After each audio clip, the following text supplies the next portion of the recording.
Welcome. My name is Natasha Sherman, and I am your host. Today's show is part of a series I've been doing on the opioid epidemic in New Jersey. And there is an epidemic.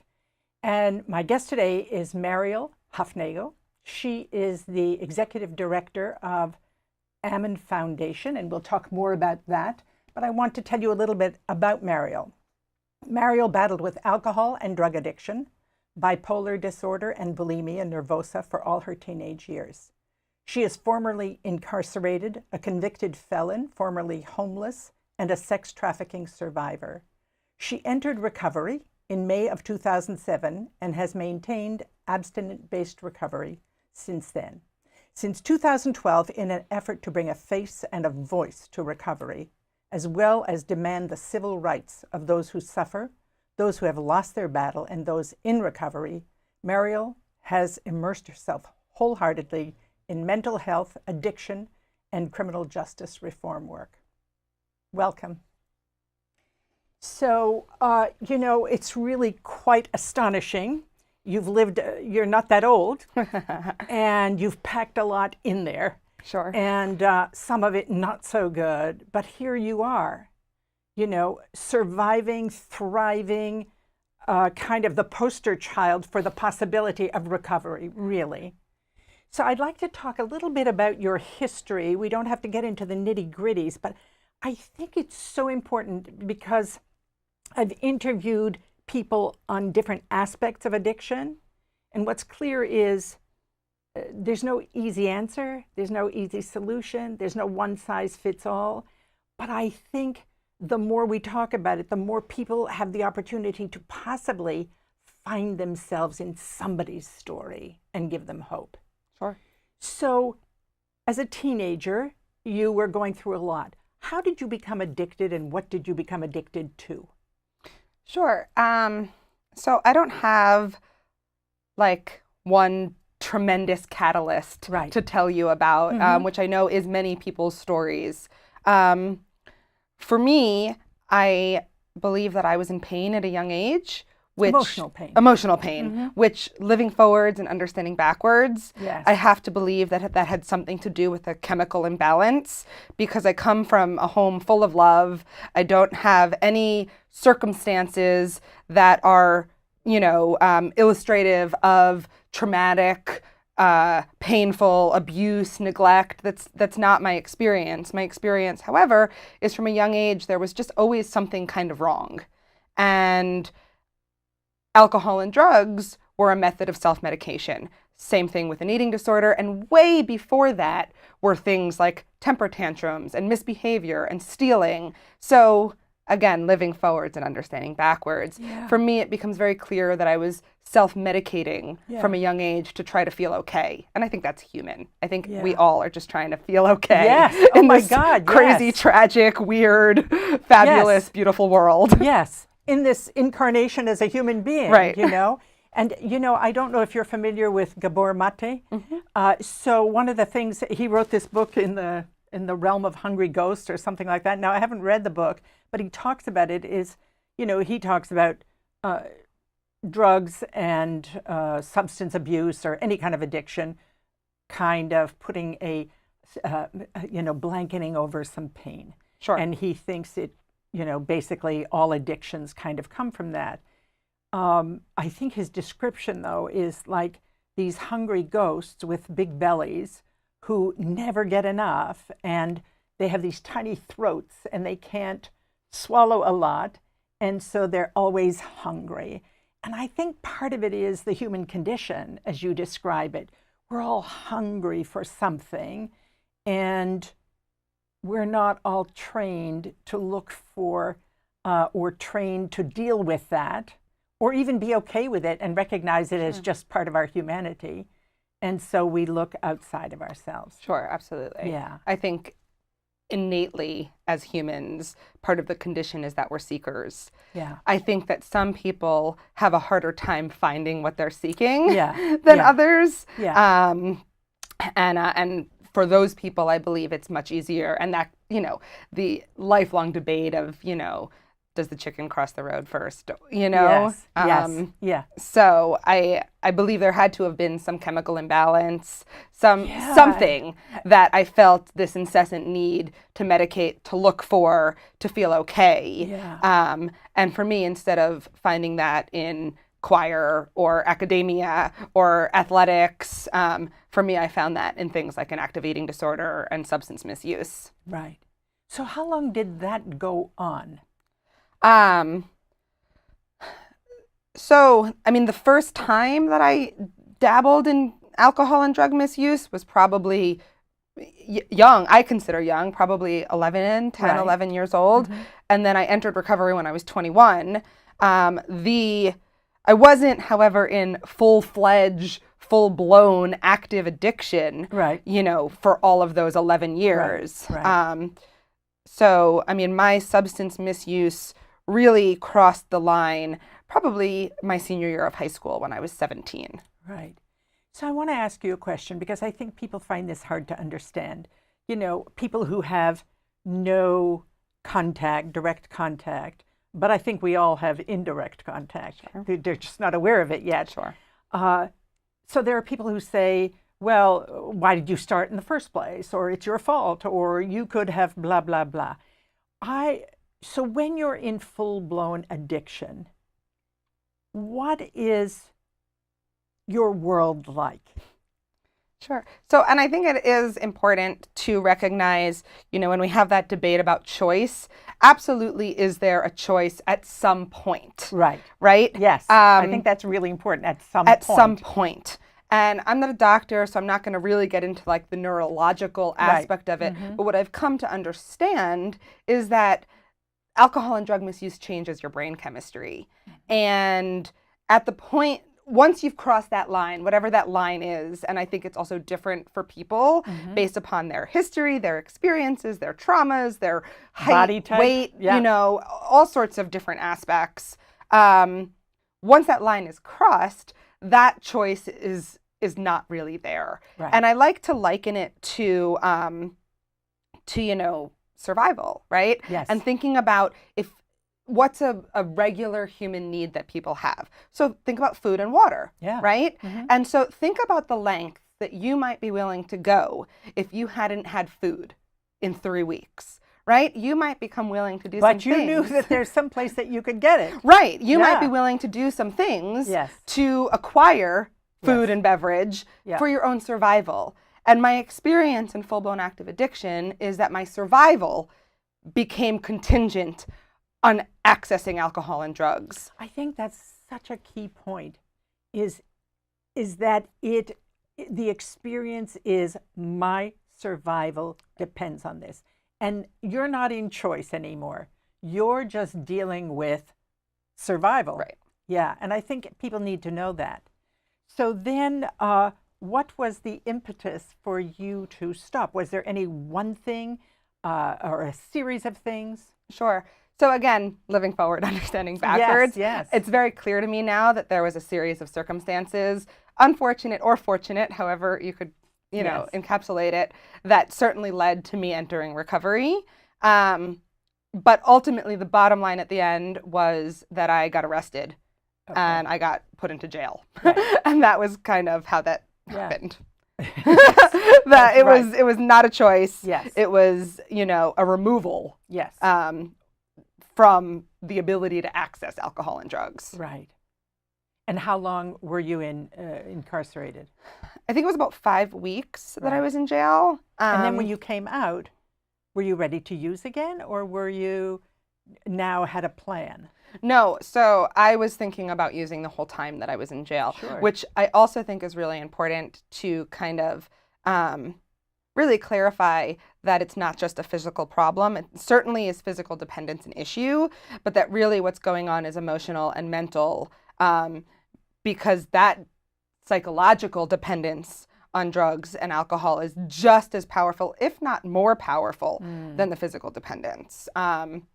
So no, I had every intention on using, and my personal experience is I believe that there was some divine intervention and a moment of clarity that was not of myself. And, I had a choice to go one way or the other, and I went one way, and I continued to make different decisions than I'd ever made before. Right. Wow. Wow. So did you go into rehab or series of rehabs? Because that's one of the things I think people also have a hard time with, like going to rehab. Okay, you're out, done, one and done. What's wrong with you? Right. And sometimes it's rehab out, rehab out, rehab out until, hopefully at some point there's success. Well, and I think that speaks to a much larger issue than just me. I think that systemically we treat addiction as an acute issue, and it's not. And so we look at treatment as this 28-day process, which I think does an entirely large disservice to somebody. And then we look at relapse as failure, right? And that's not the way we look at any other chronic progressive treatable illness. Wow, that's really significant. Yeah. And that terminology of we look at it as acute and we have to treat it, bam, you're out. And we have to wait for it to get to a certain stage before we treat it, right? Right. So, and I think about other chronic treatable progressive illnesses, right? And so let's think about diabetes, right? Or cancer, Yes. right? And I have two family members. My uncle died of diabetes and my mother is in remission for a long period of time now from breast cancer, right? They didn't wait until she was stage 4 to treat her, right? And then every time, my uncle eventually ended up dying from negligence specific to food, body, health, right? And so he was morbidly obese. They amputated a toe. They told him he had to change. He didn't change. They amputated another toe. They amputated another toe. They amputated his leg, and then he died. Right? And that's not exactly the series. Right. But never once was he refused care, or was he told that it was his fault that the diabetes, wasn't getting better, or was he shamed for his inability or unwillingness to do the things that had been suggested to him in regards to lifestyle changes. Yet, because of the stigma associated with addiction, that's not how someone who's suffering from addiction is treated. Yeah. So did you go into a rehab after that, or? So not after that. Okay. Prior to that, I'd been in several treatment facilities. And then where's the breakdown? So you go into rehab, like you said, it's not a one and done. So you go into rehab. What would have helped after that would have prevented you from going into the next rehab, having to go into that? Sure. So I think that one of the largest areas that we're missing the boat when it comes to treating addiction is recovery support services. Again, looking at addiction as this acute issue, right? What next? Especially for young people, right? Yeah. So I've now lost the one thing that kind of identifies fun and excitement and being a normal, young adult. Unfortunately, that culture is very much enmeshed in alcohol and drugs. Absolutely. And so what am I going to do? Like knit and bowl for the rest of my life, right? What type of aftercare is there?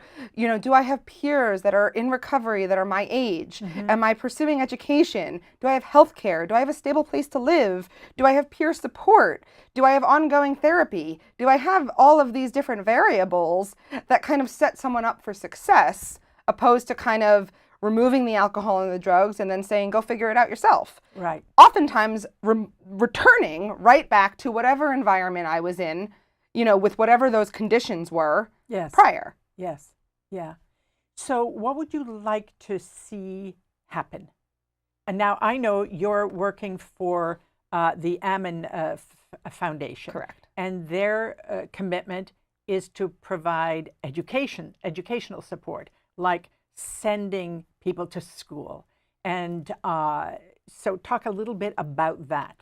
Sure. So just to clarify, we don't send people to school or provide education. We try to remove the barriers that stand in the way of someone getting to school. And what are some of those barriers? Scholarships, right? Financial barrier, but that has to also be coupled with skills, right? So if you don't know how to be a successful student, it doesn't matter if you have the money to go to college, right? And so some of those almost rudimentary life skills that oftentimes can get overlooked, that maybe have never been learned because of active use starting at such a young age, or have been lost through the, the Sure. darkness of active addiction. So things as simple as time management, money management,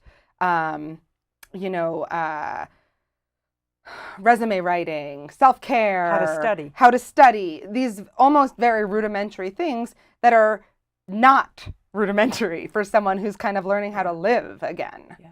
And I have news for you. Most people don't have highly developed skills in all those areas. I'm a life coach. I work with people who are, 40s, 50s, 60s, and who are lacking these skills. So these are skills that really should be being taught in high everywhere. School. Yeah. But especially, as you say, because people have either not learned them, there's been a huge interruption. Right. So the Ammon Foundation provides the support to support people on how to succeed in school, to hopefully, provide some kind of financial support. So what exactly? So let's say I'm coming out of, or I'm in recovery, and I've come out of a rehab. Ideally, what's the ideal scenario? So somebody says you should go back to school, and I think I have this vague sense of, there's something I'd like to do. I'd like to get a college degree. I'd like to own my own business. What are the various areas of support that you think are really important that would have eased the way for you? Sure. I mean, and I really think it goes back to looking at an entire continuum of care, right? From preventative services to recovery support services. And I think recovery support services is the largest gap when it comes to treating addiction, right? And so there's no exact answer because everybody's circumstances is different and everyone's needs are different, which I also think is important, that we stop looking at this one size fits all, right? Some people need medication-assisted treatment. Some people need stable housing. Other people may have stable housing. So there's so many different variables. But the four things that I always kind of fall back on all come from the idea of purpose, right? And I think that also goes to the human condition and goes to the idea of seeking. I think that we need to have purpose. We need to have connection, right? And so supporting that for me comes through healthcare, housing, education, and employment. And that looks different for everybody, though. Some people may have a master's degree when they enter recovery. They probably don't need to go back to school, right? Some people may be homeowners. Some people may not have a driver's license.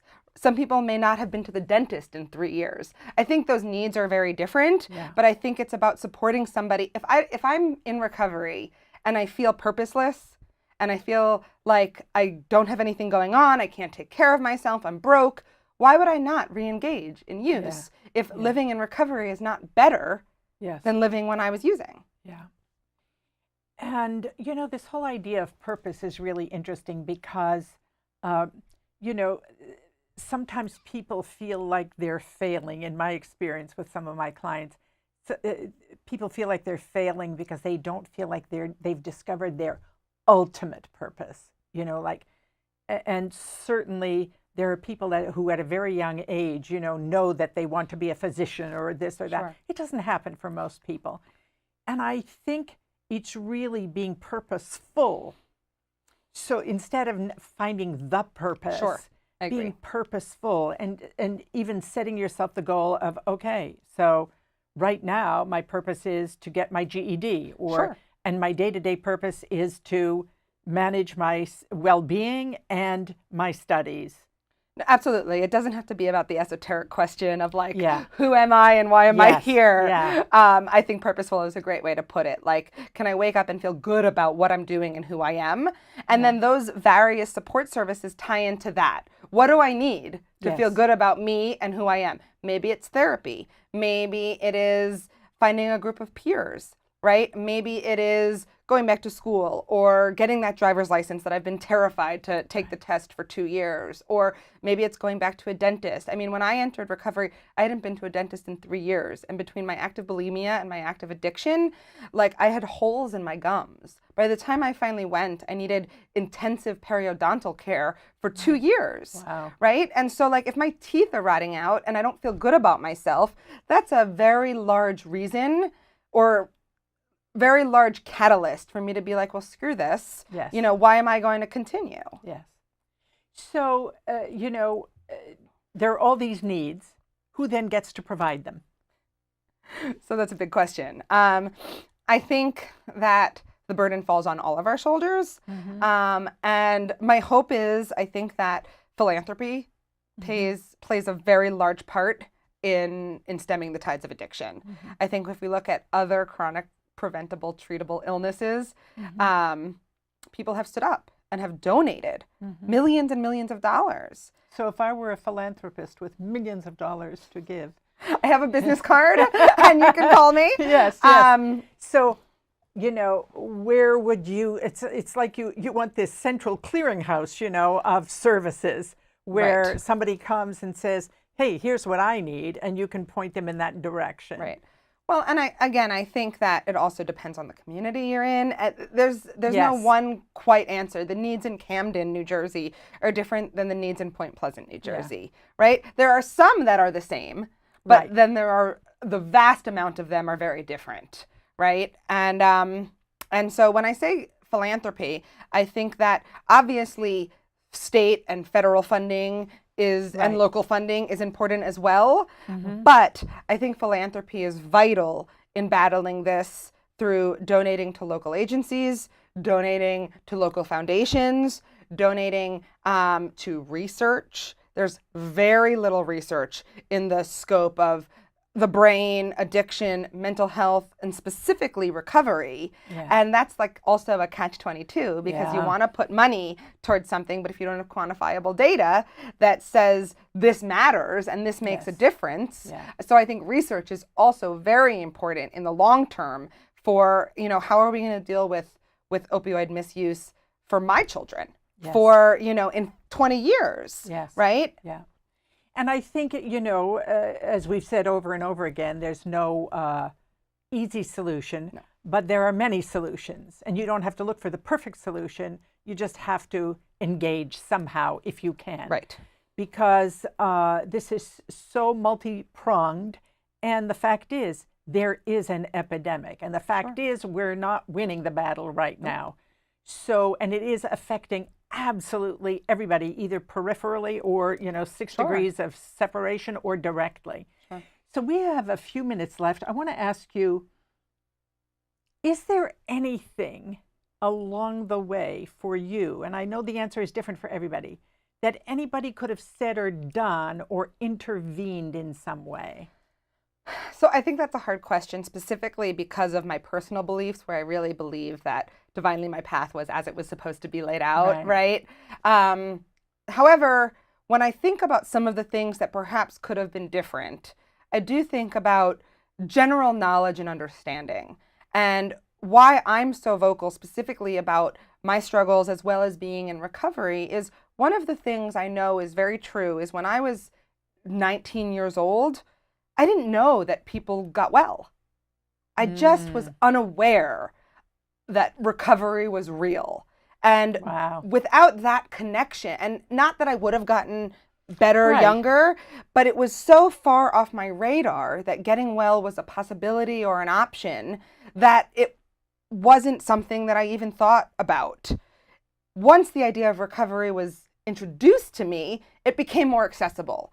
So I guess almost my call to action for people in recovery is we have to make sure that we're being a face and a voice for recovery so that people know it exists. Yeah. For that person who's never heard of AA or methadone or treatment or therapy, or maybe generationally has grown up in a culture that those things aren't a reality due to religion or socioeconomic status or whatever. So I think talking about recovery in your community, in your family, in your home, is vital. You know, that's so interesting because so much around addiction is secrecy. Right. And so secrecy promotes that whole idea. If you're very secretive about it, you don't even know the options. Right. And you haven't been talking to anybody who can tell you that there are these options because it's hidden. So I think that's really key, this whole idea of actually even presenting the possibility of recovery. Right. Yeah. Well, and talking about it, if your kid had cancer, right, all of your neighbors would be bringing over casseroles and asking them Yes. what you could do to help. Right? If your kid has addiction, you don't talk about it. If your husband has addiction, you don't talk about it because of this shame. And I really think what's vital is this transition from this stigmatizing idea of, you know, you have a choice, it's your fault, it's, you know, people who are engaged in this behavior is because they're bad people, really this facilitating this transition to chronic, progressive, treatable brain disorder. Yeah. And without that, I think we're going to continue to not only lose people, but see overdose deaths continue to rise. I think the stigma associated with the shame of addiction is the primary thing that's killing people. And once that stigma changes, then the systems can change as well. I don't think one can happen without the other. I think you're right. Yeah. So unfortunately, we're at the end of our time. So I really want to thank you. I want to, commend you, and I don't want to take that word lightly or tritely, but you survived, and you continue to survive, and you continue to do something about it, and you have created that continuum for yourself, and you are bringing that to other people.